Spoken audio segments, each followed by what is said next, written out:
All right, wonderful. We are now live. So, hi, everyone. Welcome to the 2020 International E-Conference on Interreligious Dialogue. My name is Dr. Darren Slade, and I'm the president of the Global Center for Religious Research, which is hosting this year's academic conference. Now, one of the great things about GCRR is that you can attend the academic conferences right from the comfort and safety of your own home without having to worry about hotel fees and travel costs. In fact, you're being joined by students, scholars, and specialists from all over the world right now. And because each of these presentations are video recorded, the information presented here will be available all across the globe for millions of people to see. Now, for those attending live, as you listen to each of the presentations, feel free to use the Q&A button down at the bottom of your screen to ask questions. Our speaker will do their best to answer them at the end of the presentation. And with that said, I would like to introduce to you my very good friend and our next presenter, Dr. Veronica Tibotaru. And allow me to share my screen to give a proper introduction. Now, Dr. Chibotaru is going to discuss about the nature, the scope of interreligious dialogue. Now, she has a PhD from the University of Paris-Sorbonne and the Bergische University of Wuppertal in Germany. Now, her dissertation deals with the problem of meaning in Kant and Husserl, and she's currently working on ethical and religious meaning. And with that said, I will turn it over to my friend. Doctor, you have the floor. Thank you very much. The aim of my talk is to reflect on the scope of interreligious dialogue. In order to accomplish my goal, I tackled two issues. In the first place, I distinguish interreligious dialogue from what it is not supposed to be. In the second place, I outline what I consider to be the scope of this type of dialogue.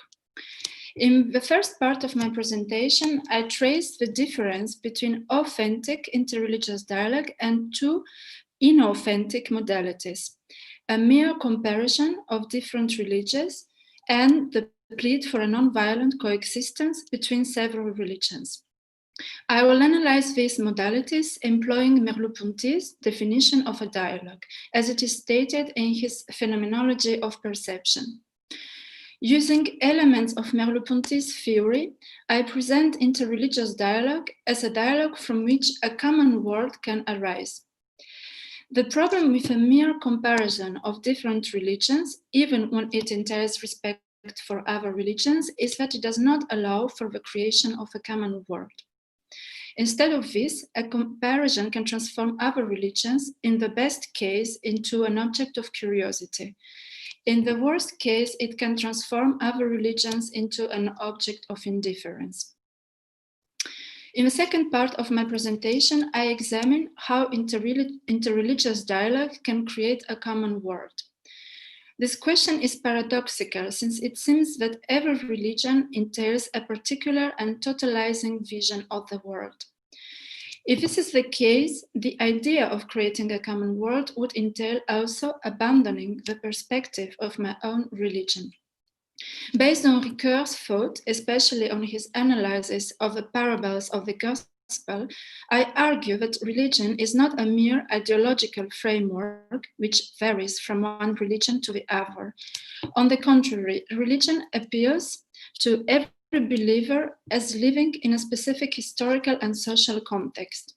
Thus, every religion, despite their differences, allows us to respond to some common and characteristic problems from our historical and social context, for instance, violence. All in all, the aim of interreligious dialogue would be to respond to some common problems stemming from our historical context and to contribute to the creation of a peaceful common world.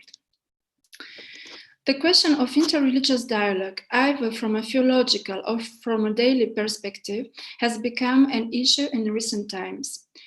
Although religions were always in connection with each other, especially the three main monotheist religions, it is only since a couple of decades that a specific reflection on the possibility of a genuine dialogue between religions has arisen. One of the first explicit formulations of such a possibility appears in the Second Vatican Council.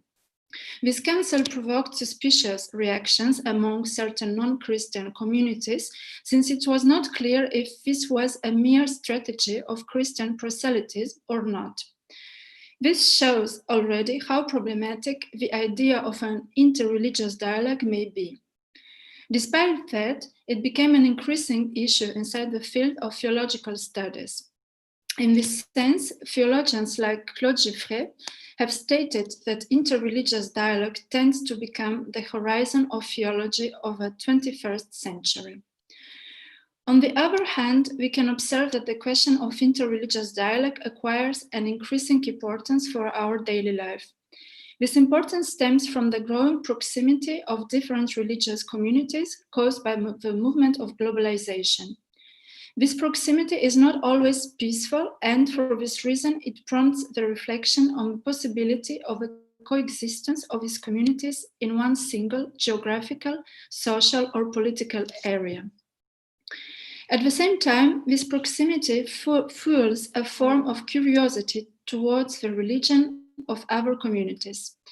An example of the growing importance of this question is the current festival of sacred music belonging to different religious traditions organized by the city of Strasbourg in France every year. On a global scale, an interesting example is provided by the project of building the Abrahamic Family House. This building could reunite around one common garden a synagogue, a church, and a mosque in Abu Dhabi. This project originated after the signing of the document of human fraternity for world peace and living together by Pope Francis and the Grand Imam Ahmed El Tayeb on 4th February 2019 and should be achieved by 2022. We see that the growing importance of the issue of interreligious dialogue, both at academic and at a day-to-day level, calls forth the question of the scope of interreligious dialogue. Is its scope a mere strategic design for guaranteeing a peaceful coexistence between diverse religious communities? Would such a dialogue be an authentic dialogue, which implies a form of genuine interest for the other? I contend that the true interreligious dialogue cannot be a set of rules for ensuring the non-violent coexistence of different religions, for this coexistence can also imply a form of indifference towards other religions. Hence, the idea of such a dialogue could be stated as following: I do not care for your religion as long as you do not bother my own religion or religious community. A true interreligious dialogue can neither be reduced to a mere display of curiosity towards other religions. Mere curiosity in itself is not enough to challenge my own intimate spiritual views, thus allowing me to go out of the sphere of my own views through dialogue. What is required for a genuine interreligious dialogue is a profound engagement with other religions. I follow here Norbert Hintersteiner in identifying 4 conditions for a genuine interreligious dialogue: interpersonal communication, differing religious convictions, a position of mutual respect and openness, and finally, conversation on a religiously significant topic.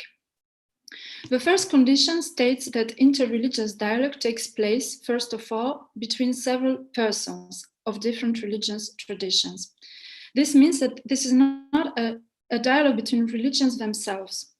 This latter case is proper to the comparative study of religions, but it does not constitute a dialogue. A genuine interreligious dialogue presupposes the presence of another person belonging to another religious tradition. One cannot communicate directly with a religion or a system of thought, but only with fellow humans. Hence, the experience of dialogue is by its essence part of a personal, incarnated, and at the same time intersubjective experience.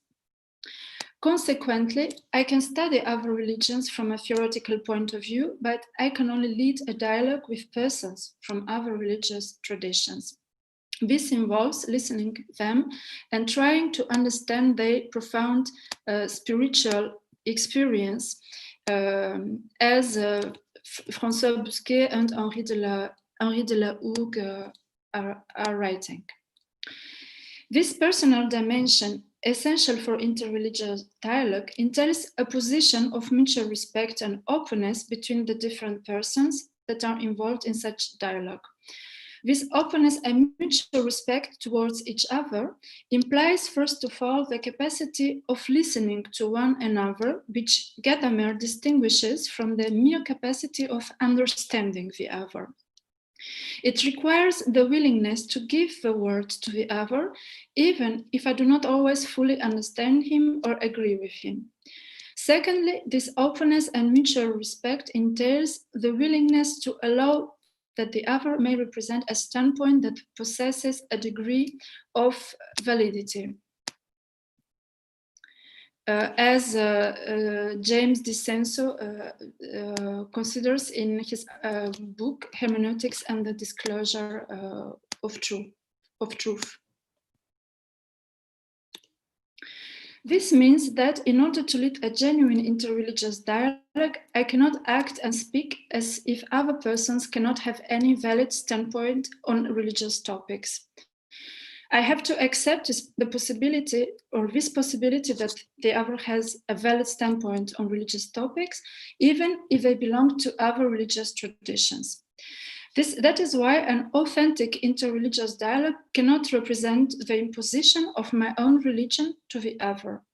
In this last case, since I do not take into account what the other has to say to me from her own religious perspective, interreligious dialogue transforms itself into silence or violence, as Tiziano Tossolini considers in his article Gadamer and Levinas. What happens then is that I deny her word and thus, in a certain sense, her existence as a person. And in that sense, there is no interpersonal dialogue anymore. These criteria for a genuine interreligious dialogue are grounded on an implicit definition of dialogue. Although it seems surprising, I think that the elements for restating this definition are present in Merleau-Ponty's Phenomenology of Perception. I have said that this might look surprising because the concept of dialogue appears only 8 times in this work. Its definition does not seem to be a pressing concern for Merleau-Ponty. However, we can find a clue for the understanding of the meaning of dialogue in the 4th chapter of the second part of Merleau-Ponty's book, Phenomenology of Perception. And this chapter is called Ourselves and the Human World. So I will quote this passage. In the experience of dialogue, there is constituted between the other person and myself a common ground. My thought and his are interwoven into a single fabric. My words and those of my interlocutor are called forth by the state of a discussion, and they are inserted into a shared operation of which neither of us is the creator. We have here a dual being, where the other is for me no longer a mere bit of behavior in my transcendental field, nor I in his. We are collaborators for each other in consummate reciprocity. Our perspectives merge into each other and we coexist through a common world. In the present dialogue, I am freed from myself, for the other person's thoughts are certainly his. They are not of my making, though I do grasp them the moment they come into being or even anticipate them. And indeed, the objection which my interlocutor raises to what I say draws from me thoughts which I had no idea I possessed, so that at the same time that I lend him thoughts, he reciprocates by making me think too. End of the quote. In this passage, Merleau-Ponty states that we coexist in a common world through dialogue. This common world does not exist prior to the dialogue, but it establishes itself through the dialogue. It is by virtue of dialogue that I am freed from the constraints of a sphere of my internal world, the world of my inner thoughts and feelings. Dialogue opens myself to a common, that is, shared world. We can see that the notion of dialogue is constituted here in this passage by attention, because it implies a common ground, that is the language, without which dialogue would not be possible. But at the same time, dialogue creates this very common word or common ground. It seems as if a common ground lies before and at the same time only after dialogue. We can resolve this paradox by stating that language, not as an abstract possibility or as a set of grammatical rules and words, but as a concrete act of speaking, is a common element that can lead to the creation of a genuine common word. Thus, the common word is not already pre-given, but has to be constantly created and recreated through dialogue. We see two primary elements that define the essence of dialogue. First of all, the dialogue is the act of speech between two or several persons, which entails the necessity to open myself to the other and the readiness to be challenged and surprised. This explains why a genuine interreligious dialogue cannot be a mere exchange of position on a certain topic. Such an exchange does not entail by itself the possibility to be challenged by the views of the other. Besides, true interreligious dialogue does not mean the readiness to lead a dialogue only with persons who share more or less the same views as me or as my religious tradition. It means the readiness to lead a dialogue also with persons who have different religious views from my own. It seems to me that this point is not always clearly understood, for we tend to forget that dialogue does not mean necessarily agreement. Agreement can be only a possible consequence of dialogue. Dialogue, and so also interreligious dialogue, means first of all the readiness to listen and, as Gadamer says, to try to understand the views of other persons, no matter how different they may be. Without this readiness, dialogue transforms itself into a monologue in which the other merely repeats and reflects my own views, like in a mirror plane. Genuine dialogue requires also the courage of opening oneself to what seems to be strange and far away from my habitual thinking inner world.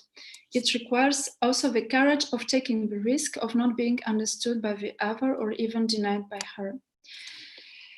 A second essential element which we see in this passage of Merleau-Ponty for the definition of dialogue is the creation of a common word through dialogue. Hence, we can ask ourselves in what sense interreligious dialogue can create a common word. The idea that interreligious dialogue could and should create a common ground for persons belonging to different religions seems to be, first of all, problematic for two reasons. First of all, interreligious dialogue can be interpreted along the lines of what is called a theology of accomplishment. According to this theory and to this type of theology, only one religion is considered as the most accomplished one, while the other religions are only an incomplete version of it. This is the position, for example, adopted by Hegel, who considers Christianity as the absolute religion. From this standpoint, the only common ground between different religions is the content of the true religion towards which other religions should be oriented. To lead a dialogue with persons from other religious traditions would mean to bring to light the implicit elements which are common with the accomplished religion, that is, with my own religion. As I have said, such a dialogue is not a genuine interreligious dialogue. It does not fulfill the criteria enumerated above, since we do not open ourselves to the possibility of being challenged by different religious views, or at least to listen to such views. I am ready to recognize as valid only that which is characteristic of my own religious views. In this case, we cannot speak of the creation of a common ground through interreligious dialogue, but rather of a projection of my own religious tradition on other religious traditions, and thus of an imposed common ground from one's own perspective.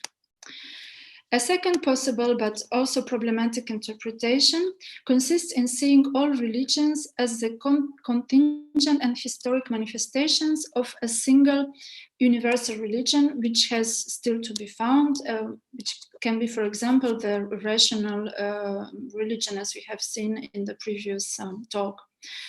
Thus, all religions would be treated as being equally valid since they all display a part of truth, whereby truth should be understood not in the scholastic sense of a correspondence of a judgment with reality, but in the Heideggerian sense of the aletheia, of that which has to be unveiled, manifested. I do not see how this interpretation can cope with the danger of relativism. In what sense can, for example, can I still say that I believe that Jesus Christ is the only Son of God, while stating at the same time that religions that do not accept Jesus Christ as the Son of God are also true? One could say that religions that do not accept this truth are not false, but just missing this true statement, just as my own Christian religion misses other true ideas from other religions, like, for example, the Buddhist idea that we should not kill any living being. Every religion would be a piece of a puzzle, a larger common religion, which we could discover precisely through interreligious dialogue. However, this implies that I should abandon some ideas from my own religion in order to create this universal religion. Necessarily, some ideas are contradictory between different religions and cannot be kept as such into one single religion. This would entail that I do not believe anymore in my own religion as such. This is one reason of skepticism and even fear of some persons regarding interreligious dialogue. They feel threatened in losing their own faith. I propose here a third possible interpretation of the idea that the scope of interreligious dialogue should be the creation of a common ground or common world. According to this interpretation, we should address common issues and questions that characterize our world of today through interreligious dialogue, such as violence, war, the value of human life and human person, or the preservation of our planet. Such an interpretation seems to be paradoxical, since it seems to presuppose already a common world characterized by common issues. However, the idea is to identify, or at least to try to identify together, common issues through interreligious dialogue, a dialogue in which persons from different religious traditions could think together. Even if persons from different religious traditions have different views on these issues, we can still find some common resources, such as the idea of compassion or of justice, on which we can ground our attempts at solving of these issues. By the way, I take this concept of resource from the French philosopher François Julien, and he's also a specialist in Chinese philosophy. I deliberately distinguish here the idea of resource from the idea of view, because different persons belonging to different religious traditions might have different views on what, for example, justice is, and still have the common resource, that is the common ideal of justice. And this can be precisely a ground of dialogue, a motive for a dialogue. What allows us, however, to say that religion should or could address some contemporary common issues? I propose here an answer from a philosophical but also Christian perspective, leaving the debate open on the question if you can say the same about other religious traditions, since I know less of these other religious traditions. But I would be interested to know what do you think about this topic, if you know better other religious traditions. And I have in mind here the interpretation of the parables of the gospel, which Paul Ricoeur proposes in his articles Listening to the Parables, published in 1974, and also in another article, The Specificity of Religious Language, published in 1975. In these articles, Ricoeur states that the the parables confront us with what he calls limit experiences of our existence, experiences that challenge and call for a transformation of our existence. Ricoeur gives us an example of such a limit experience, the parable of the mustard seed, drawn from the Gospel of Mark 4:30. I will quote this passage. Again, he said, what shall we say? What shall we say the kingdom of God is like? Or what parable shall we use to describe it? It is like a mustard seed, which is the smallest seed you plant in the ground. Yet when planted, it grows and becomes the largest of all garden plants, with such big branches that the birds of the air can perch in its shade. So this parable refers to an agricultural situation that was considered rather ordinary at the time when the gospel was written, but, and Ricoeur insists on this point, it is still ordinary nowadays. So, but what is extraordinary and appears as being unreal is the growth of the largest of all garden plants from the smallest seed one can plant in the ground. Thus, we see that the extraordinary of a parable lies in the fact that the effect of the action lies far beyond its cause. Although there is a causality link, there is no proportion between the cause and the effect. This disproportion is an expression of a particular logic of a parable, which is not a logic of identity, but as Ricoeur calls it, a logic of overabundance, the logic of much more, of what is without limit. And this logic of overabundance expresses, according to Ricoeur, an existential situation, which Ricoeur calls the limit experience, whereby we are called to have faith that the results of our actions will be far beyond what we can rationally expect. And according to Ricoeur, we can respond to the challenge of these limit experiences only on the ground of our existence here and now. So that is the reason why Ricoeur writes that the parables presuppose a field of common experience, a base from which to respond to the challenge, to quote him. So the language of the gospel, at least as it is displayed through the parables, presuppose not only the necessity to transform our existence, but also the field of a common experience, which allows to every reader of the gospel to identify his own existence with what is described in the gospel. So, in conclusion, I have argued in this study that genuine interreligious dialogue is relevant for addressing contemporary challenges. Interreligious dialogue allows us to, is relevant because, as we can see in the gospel, in the parables, we are called to transform our existence and so our world of today. So this is a very important point according to Ricoeur. And interreligious dialogue allows us to avoid the threats of relativism and the imposition of a unique religious point of view. This result comes from the interpretation of dialogue as a medium through which a common world arises. We have seen that Christianity, as Ricoeur indirectly shows in his hermeneutical analysis of parables, offers the possibility of a creation of such a common world. Because already the reading of the gospel presupposes, as he said, such a common ground. And at the same time, it calls us to transform this common world. So we have this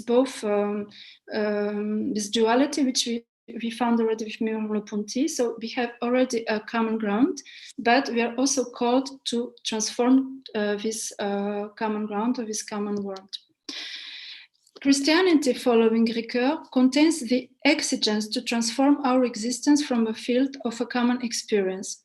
However, Ricoeur's analysis, and this is a problematic point, remains bound to Christianity and its form of expressions, in this case, the parables. So finally, I would like to leave a question open for debate and dialogue.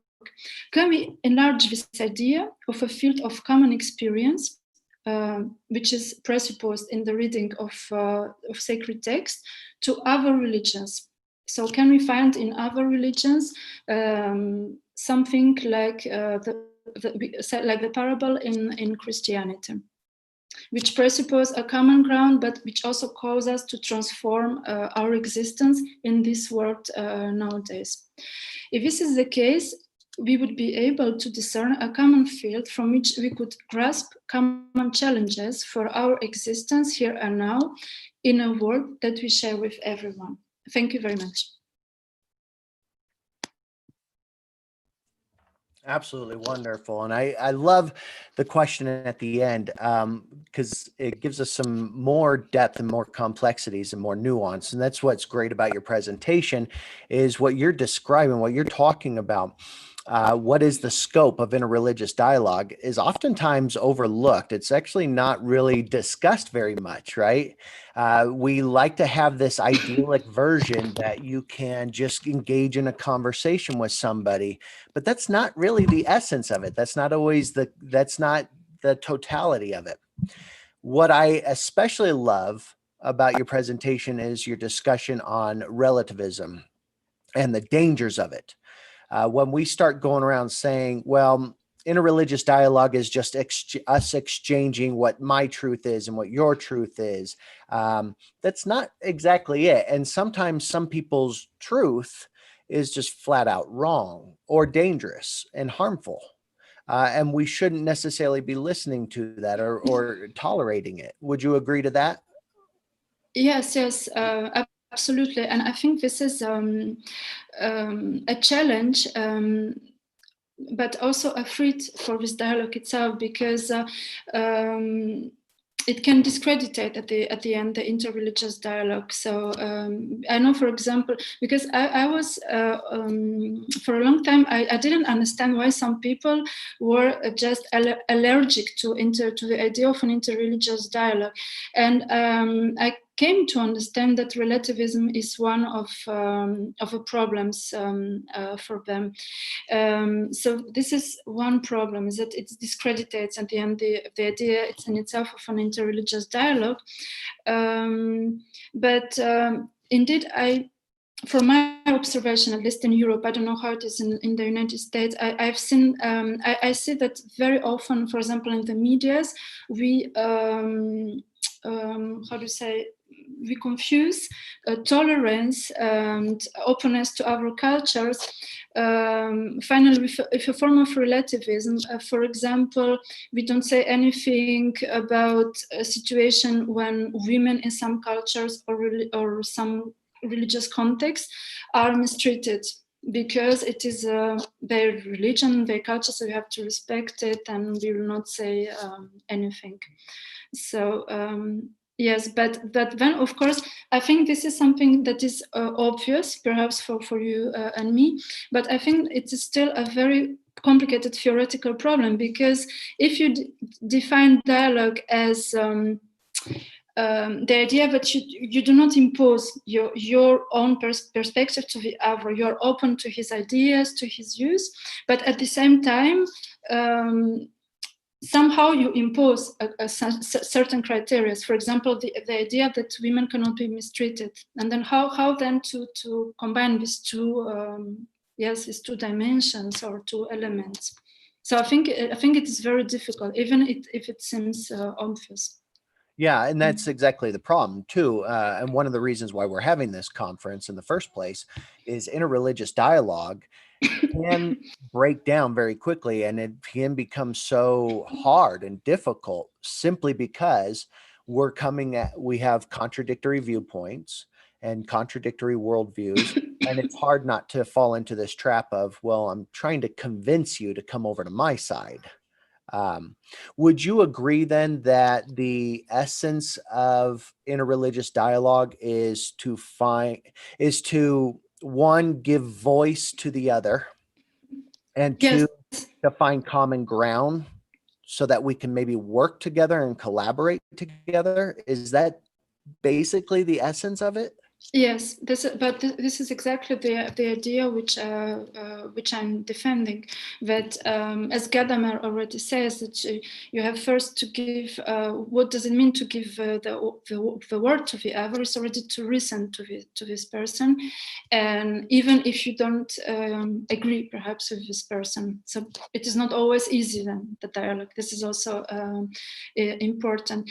And then my idea was that, because the problem is how to find a common ground while allowing to the other to maintain his own religion. This is the most important problem, according to me, for interreligious dialogue. So that's why I proposed, of course, it's just a proposition, and it has to be developed, of course, but a possible proposition would be that perhaps we could think together about some common issues, and you can, for example, tell me what do you think about this issue from your religious perspective, and I can tell you what I think about this common issue from my religious perspective. Perhaps we can even take some actions together. And I have the impression that this is also the idea of Pope Francis, because he's very active now in this field of interreligious dialogue. So this could be an issue, because the main problem is how to avoid not to impose finally your own religion to the other, but still to find some common ground. Now, we like the idea of being able to dialogue with just about anybody, but is there room for excluding some people from the dialogue table? And if so, if there are certain groups or ideologies or belief systems that should be excluded from the dialogue, what's the criteria for excluding them? Yeah, of course, this is it's a complex question.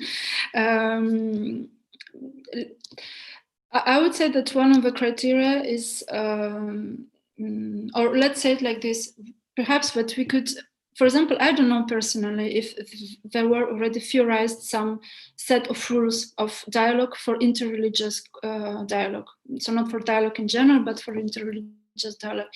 But I think one of these rules could be already the respect for the other. So as we said, the fact of giving the word to the other. So if you don't listen to the other, if you don't respect the other, if you're ready to kill the other because he doesn't agree with your views, or because you want to impose your views, this could be, according to me, a criteria. Yes, but finally, now that I'm thinking, it's all these criteria. Finally, they are implied by the definition in itself of dialogue. Because if the other doesn't respect me as a person, is not ready to listen to me, then it means that there is no dialogue anymore. No, that makes sense, and I think it is implied just by the word dialogue itself, meaning that there's an interchange of ideas, that there's communication happening. If somebody is not willing to actually engage in dialogue, then they've excluded themselves from the table, if you will. Yes. But I think that there are also some groups who believe that they should have a place at the table, that they do want to share their ideas. The problem is their ideas are very destructive and harmful. I think about a white supremacist group. Here in America, we have Christian identity movements, which is basically white supremacy mixed with Christian theology. And then we have other groups like Scientologists. They want respect, they want a place at the table, but I'm not so sure that they should even be allowed to. And not because they can't show respect. I've seen white supremacists engage in a dialogue very respectfully. And same thing with Scientologists. Is there a place to where we can say, you yourself, you are a very respectful person and you seem to engage in dialogue, but the ideas that you hold to are so destructive that you should be excluded just because of the ideas that you hold? Would you agree with that? Or should we still allow them a place at the table? No, I would, of course, I would agree. I would agree with you. But again, I think that, for example, to be sincere, I don't find now immediately a theoretical argument for how to, because then the question is, where is the limit? Yes, because as I said, when you engage in a dialogue, you are ready to be challenged, what means that you're also ready to be shocked finally by the views of the other person, and the dialogue doesn't mean agreement. So this is very important. And I'm also not sure that the solution for changing the mind, as to say, of this person would be just not to talk to this person or not to give the word to this person. So I think also from a strategic point of view, perhaps it's not the best solution. But of course, there are limits. For example, I'm very sensible to the question of women and how women are treated in some religious contexts. For example, for me, it's a real question. Could we give, for example, the possibility for someone who is advocating for women excision? I don't know if you say like this in English. Okay, can we really dialogue with this person? For me, it's perhaps I would say that perhaps we can give them a certain opportunity to express themselves, to ask them to listen also to our counter arguments. But I think that it's very important also to express our disagreement. Interesting. With this, Well, and I want to make clear, actually, I'm not so sure I hold to the position that somebody should be excluded from the dialogue table simply because of the ideas that they hold to. The ideas or the ideology or the concepts or the beliefs and doctrines that they might have, I'm not so sure excludes them from the table. Their personal behavior, if they are wanting to kill you or if they're wanting to harm you, that excludes them.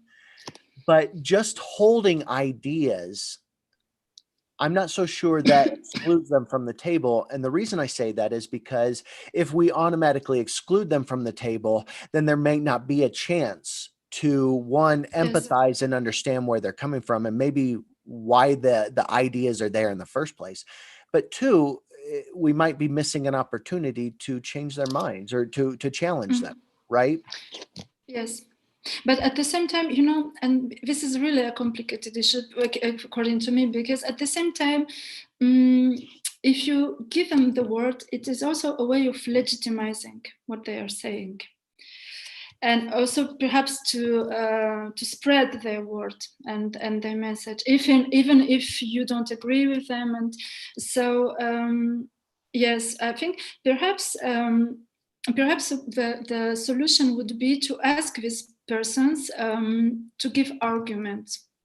And so to create a rule for dialogue, the fact that everyone should give some arguments, cannot just say things like this.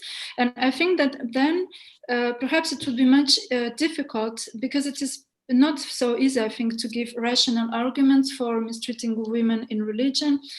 Even, I don't know, I don't want to enter in polemic subjects, but for example, I don't know well Islam, but I've heard that it's not written, for example, explicitly in the Quran that the woman should wear a veil.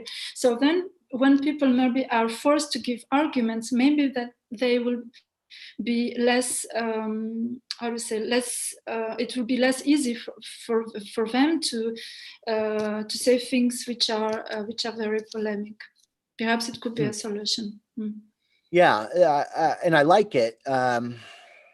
It's just interesting because then you run into the problems of whose rules get to come in, and do our rules automatically favor our position. We're kind of setting up we're setting up the rules so that they can't win, if you will. You do bring up a fantastic point, though. Are we legitimizing by giving them a place at the table? Do we legitimize radical ideas or dangerous ideas?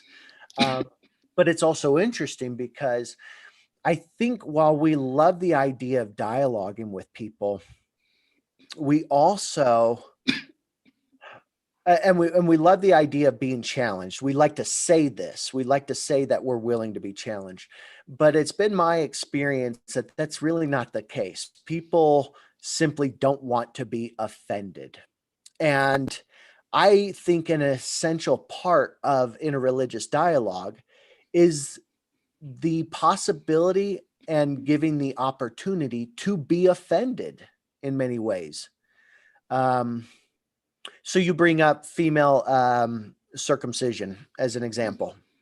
Mm, Uh, you know, for many of us, especially in the West, this is an abhorrent thing. This is a cultural practice that is dangerous and harmful. The idea behind it, though, you know, should we allow somebody to come to the table who believes in this practice and endorses it? Um, should we let them at the table even if it offends us? And I think sometimes that's what when we say we're worried about legitimizing the thing, I often think maybe we're not worried about legitimizing it as much as we're worried about just being offended by it. Now that's not a solution. I have no answer to this dilemma. It's just an interesting thing to think about. Are we really at risk of legitimizing controversial positions, or are we more of just concerned about being offended and something being mm, offensive to us? It's really yes. good. Mm, Well, thank yes. you so much for this. I really appreciate it. I think, like I said before, your discussion on the subject is important one to have because the nuances and complexities of interreligious dialogue is far more than just simply saying, well, you believe what you believe and I believe Mm, what I believe in, and let's be mm. tolerant of each other. There's more to it, and there's a lot of complications that can arise from it.